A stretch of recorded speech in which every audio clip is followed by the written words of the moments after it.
近排香港豪門圈又俾一則重磅消息搞得沸沸揚揚，劉鑾雄嘅遺囑風波越搞越激，就好似一場冇硝煙但驚心動魄嘅戰爭，將甘比、劉鳴煒、呂麗君同埋佢哋嘅仔女都捲入去，成為全港甚至全球華人圈都睇住嘅焦點。根據港媒最新報道，自從遺囑曝光之後，各方勢力暗流湧動。甘比被指獨攬咗華人置業51%股份同埋超過700億港元物業信託，表面睇好風光，但實際上深陷輿論漩渦，被人質疑手段唔一般。劉鳴煒深夜發聲明，言辭激烈，直指甘比唔擇手段，甚至拋出驚人言論，父子關係危危乎。呂麗君就開記者會，手執親子鑑定報告，哭住話仔女被遺棄，場面令人唏噓。呢場豪門遺產爭奪戰，由最初嘅隱秘暗戰，迅速演變成一場全民圍觀嘅狗血連續劇，每一個新動態都能引起好大嘅轟動，令到一班吃瓜群眾睇到眼都唔夠睇。劉鑾雄呢位喺香港商界同娛樂圈都留下好深刻印象嘅傳奇人物，佢嘅一生真係好似一部跌宕起伏嘅史詩。佢出身普通家庭，憑住自己過人嘅商業頭腦同敏銳嘅市場洞察力，喺股市同地產界大展拳腳，打造出嚟一個龐大嘅商業帝國，華人置業，成為香港頂級富豪之一。不過佢嘅感情生活都唔簡單，真係好似一部風流韻事大全。早年佢同髮妻寶詠琴一齊創業，兩個人由白手起家到事業有成，一齊經歷咗好多風風雨雨。但隨住財富越嚟越多，劉鑾雄嘅感情世界就慢慢變得複雜起嚟。佢同李嘉欣、關之琳、蔡少芬等好多女明星傳出緋聞，每一段戀情都搞得滿城風雨，成為媒體追住報道嘅焦點。寶詠琴經歷咗老公多次背叛之後，心灰意冷，最後選擇咗離婚。離婚之後嘅佢，雖然分到好多財產，但感情生活就唔係咁順利。後嚟又因為患癌離世，真係令人好唏噓。而劉鑾雄喺同好多女明星嘅糾纏之中，都慢慢意識到感情嘅複雜同無常。直到遇到甘比，佢嘅人生好似又迎嚟新嘅轉折。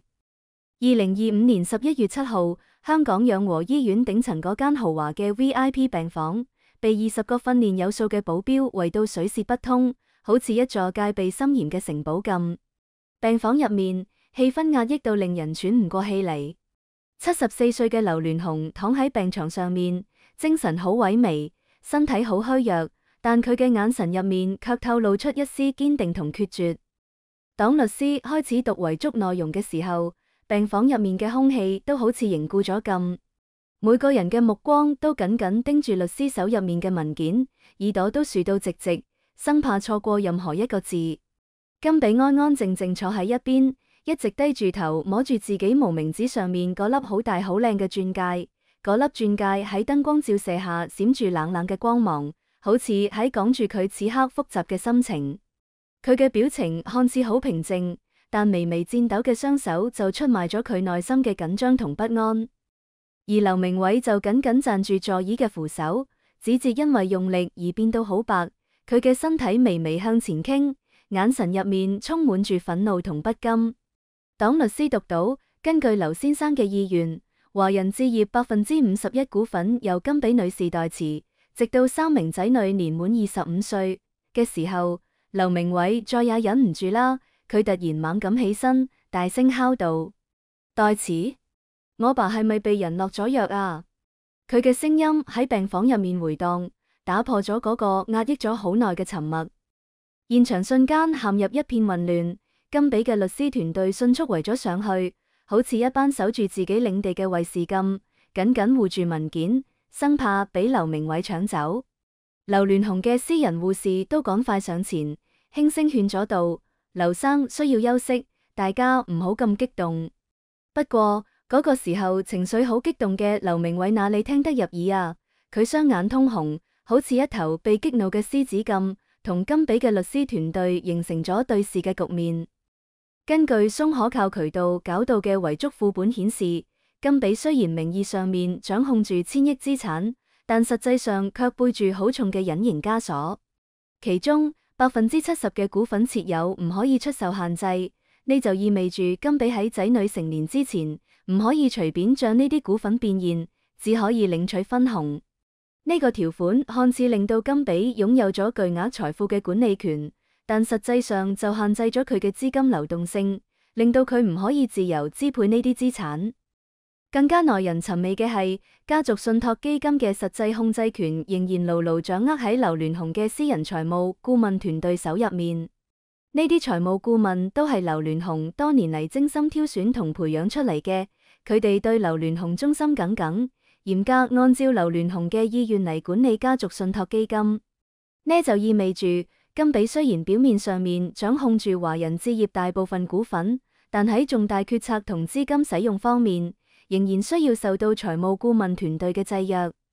呢個哪係俾甘比啊，分明就係俾佢套咗個金籠子。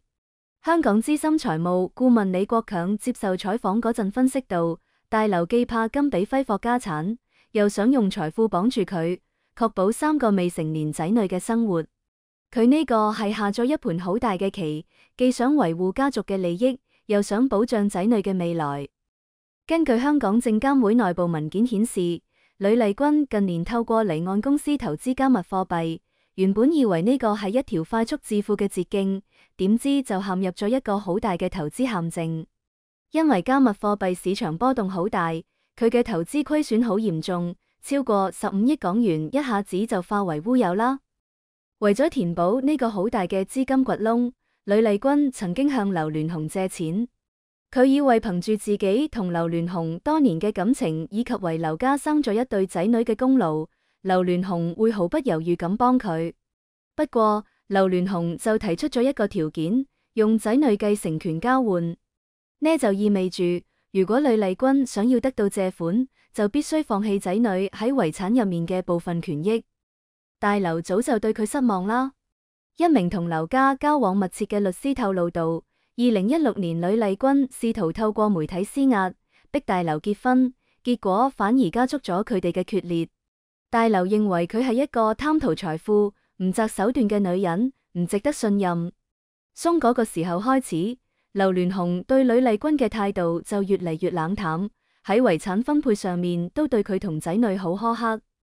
呂麗君嘅長女劉秀瑩近年專注音樂事業，佢喺音樂方面展現出嚟好高嘅天賦同才華。佢喺社交媒體上面發佈嘅新歌《Father's Love》，歌詞入面充滿住對父親嘅思念同對父愛嘅渴望，暗指被父親拋棄。每一次喺夢入面見到你，你嘅笑容都仲係咁熟悉，但醒嚟之後卻發現你已經唔喺我身邊。呢啲歌詞好似就係劉秀瑩內心深處嘅吶喊，令人聽咗之後不禁為之動容。而14歲嘅兒子劉子峰就被捕喺英國私立學校讀書，學費由劉鑾雄嘅私人基金會支付，但佢就鬆冇見過祖父。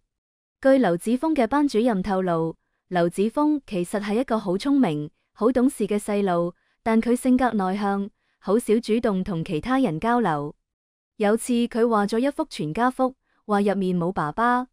班主任話，當其他同學問起佢爸爸嘅時候，佢總係沉默唔語，眼神入面透露出一絲憂傷。